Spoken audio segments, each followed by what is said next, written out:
Ada yang terbongkar boroknya. Ada forum pakar digital forensik, ini mereka bikin sebuah acara gitu ya. Yang isinya itu, ini lucu nih, isinya cuman menertawakan Rismon yang ngaku pakar saat menganalisa ijazah bahkan skripsi Pak Jokowi. Jadi para pakar digital forensik ini ngumpul cuman menertawakan Rismon. Bayangkan. Ternyata bagi sesama digital forensik, apa yang ditunjukkan oleh Rismon itu sungguh memalukan.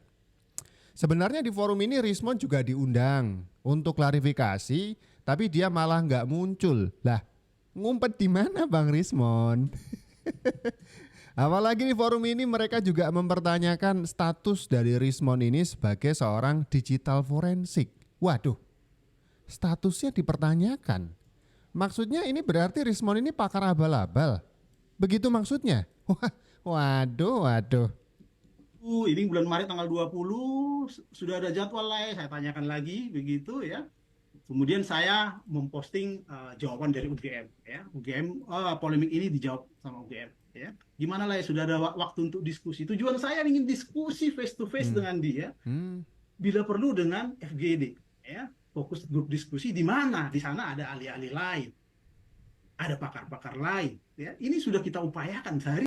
Oh, berarti ini sudah diupayakan para pakar atau forum pakar digital forensik ini untuk ngajakin Rismon ngobrol.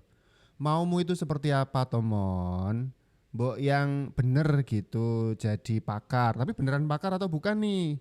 Ini para pakar digital forensik yang beneran pakar justru mempertanyakan kepakaran dari seorang Rismon.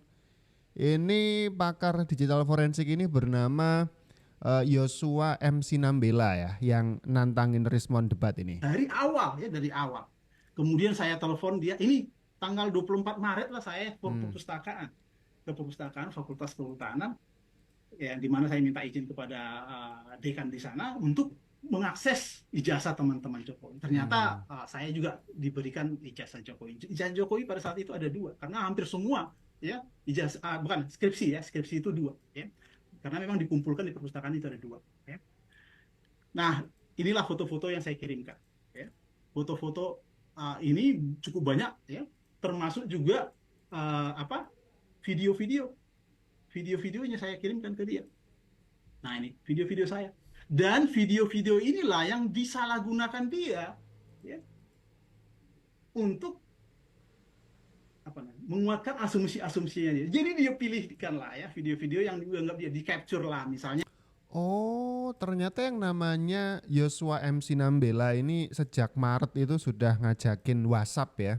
Chat-chatan sama Rismon ini buat ayo dong ngobrol Mon. Temuanmu itu kok analisamu kok kelihatan ngawur gitu. Teman-teman digital forensik lain tuh ngetawain dirimu loh. Ayo dong ngobrol, nanti kamu dipermalukan lah sama mereka. Kamu tuh mempermalukan dirimu sendiri di forum digital forensik. Sesama kita itu menertawakan dirimu loh. Ini udah diajak ngobrol sama yang namanya Yosua Sinambela ini. Bahkan agak ini ya, agak berdebat dikit di grup WhatsApp, bukan, di WhatsAppnya Rismon ini ya. Nge-WhatsApp Rismon yang namanya Yosua Sinambela ini. Kemudian ngasih analisa-analisa dari versinya Yosua Sinambela. Bukannya si Rismon ini makin tersadar bahwa dirinya analisanya salah, justru video-video, foto-foto dari Yosua ini dipakai Rismon untuk menguatkan narasi analisa salahnya dia gitu. Ini nyomot hasil dari analisa orang lain berarti. Kemudian dia permak ya kan, untuk sesuai dengan keinginannya dia menyerang Pak Jokowi. Pak Sigit, yang lainnya. Padahal kita sudah minta untuk diskusi pada saat itu. Ya, Hmm. saya coba balik lagi. Nah, video sangat banyak saya kirimkan. Selain saya kirimkan ke sini, saya kirimkan juga ke grup WhatsApp DFIS. Ya, termasuk, nah ini, ya, ini yang saya katakan percetakan perdana. Ya, Hmm. jadi pembatas buku ini sama semua seragam, ya, semua yang dari perdana. Ya, dan ada beberapa versi, ada yang sudah cabangnya ada tiga, ada cuma satu, ada cuma dua, cuma tiga. Jadi memang percetakan perdana ini digunakan oleh kebanyakan mahasiswa di sana. Bukan Hmm. hanya Fakultas Kehutanan, nanti saya tunjukkan fakultas yang lain juga. Jadi kalau dia jadi ini mungkin saya coba cerita lagi. ketika saya mengirimkan ini ke dia, bagaimana tanggapannya? Ya. Nah, memang ada yang unik ya dari beberapa skripsi. Jadi dari 40-an lebih 50% itu tidak ada tanda tangannya, dan itu adalah fakta yang kita temukan. Nah, fakta yang kita temukan itu dijadikan dia asumsinya bahwa oh ini nggak sah, berarti semua skripsi itu tidak benar. Itulah yang di benak dia, itulah yang dipikirkan dia sampai sekarang.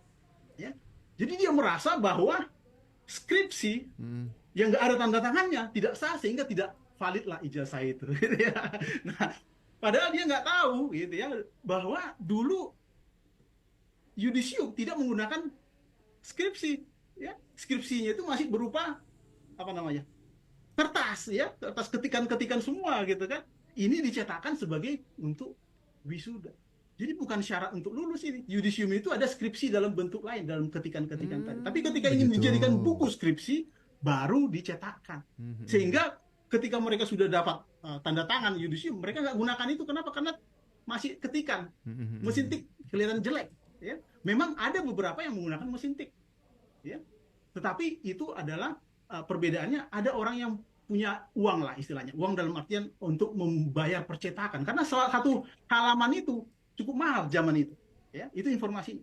Sehingga tidak semua orang mencetakkan bagian sampul, bagian depan dan seterusnya. Tetapi ada kebanyakan itu memang mencetakkan bagian sampul, halaman pengesahan dan seterusnya, ya sampai daftar isi. Daftar isinya sudah mulai mesin ketik, ya.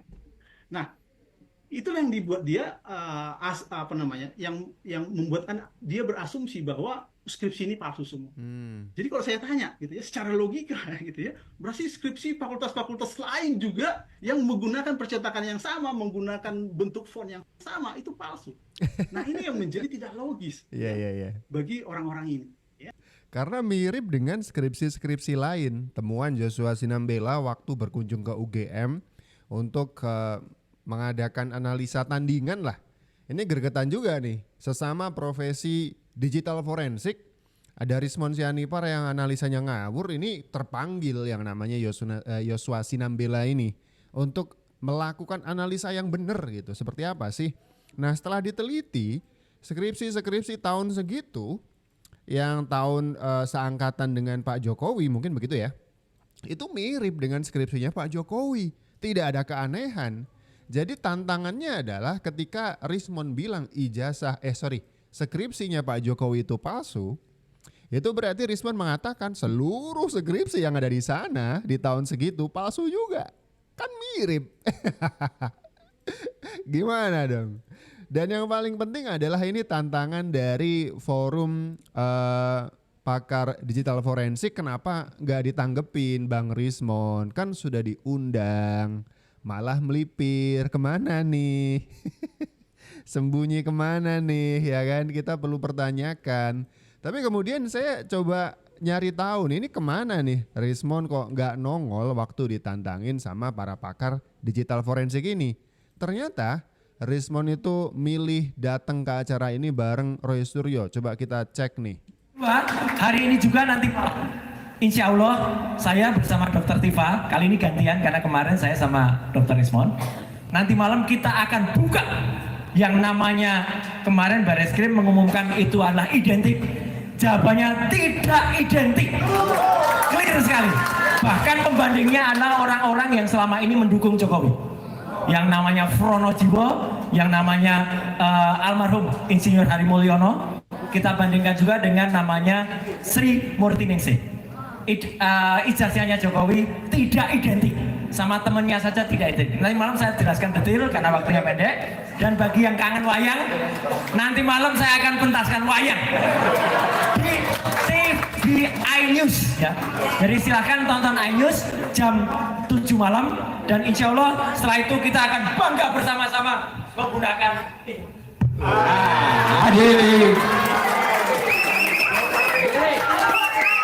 Kita jangan pernah mundur, Bang Rismon naik aja dulu. Enggak, kita biar semangat. Ya, jadi kami berdua dan tadi Dr. Tifa tidak akan pernah mundur dan insya Allah Tuhan yang Maha Kuasa, Allah Subhanahu Wa Taala bersama kita. Terima kasih. Merdeka, merdeka, merdeka Bang. Zaman penjajahan udah lewat. Ini 2025. Ya, dia masih bayangannya masih di zaman-zaman kolonialisme gitu atau bagaimana ini?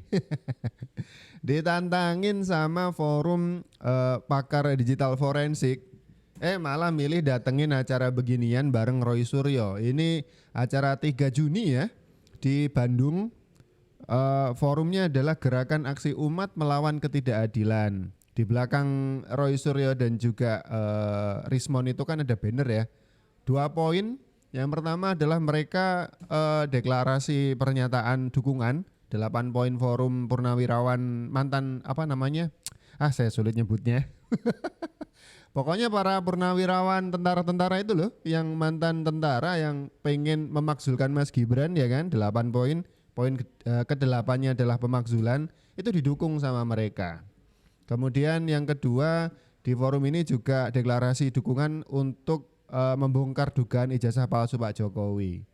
Ya daripada datengin acara-acara beginian ya kan, kenapa nggak datengin tantangan debat forensik dari para pakar yang tadi? Kan udah mulai ini tuh bukan scientific dan akademis lagi. Orang-orang yang pidato-pidato di sini kan cuman pengen apa istilahnya ya, pengen bikin gaduh. Katanya Bang Rismon ini kan seorang akademisi. Semua yang dilakukan adalah scientific alias berlandaskan ilmu pengetahuan. Giliran diajak debat ya, diajak debat scientific, diajak debat akademis sesama pakar digital forensik, malah melipir bikin arisan seperti ini, ngumpul-ngumpul. Udah nyaman gabung sama Roy Suryo CS ya kan, bikin gaduh.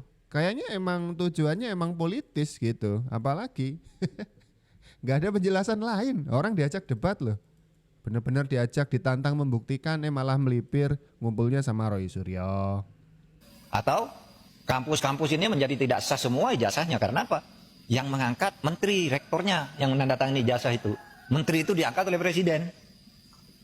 Oleh sebab itu jangan terlalu ngelantur. Bicara keabsahan ijazah presiden kok dibilang lalu keputusannya tidak sah. Karena saya mengatakan begini, ini ada aja yang nanggapi. Saya lihat di TikTok. Seakan-akan apa? Mahfud MD sekarang sudah berubah. Sudah mendukung Pak Jokowi. Nah itu dia. Jangan ngelantur.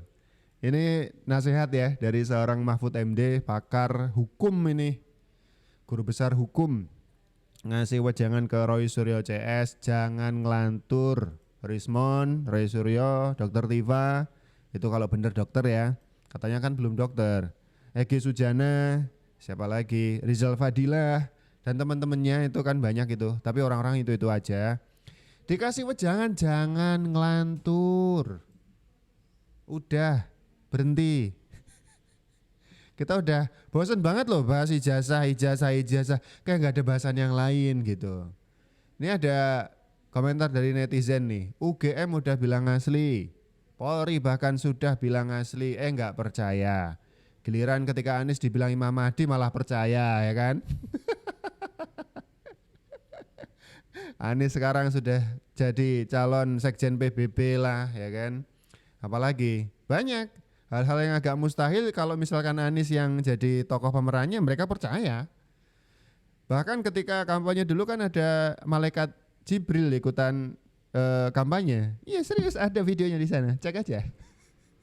Tapi giliran soal fakta beginian, UGM udah bilang asli, ijazah Pak Jokowi, Polri juga bilang asli, mereka nggak percaya, susah.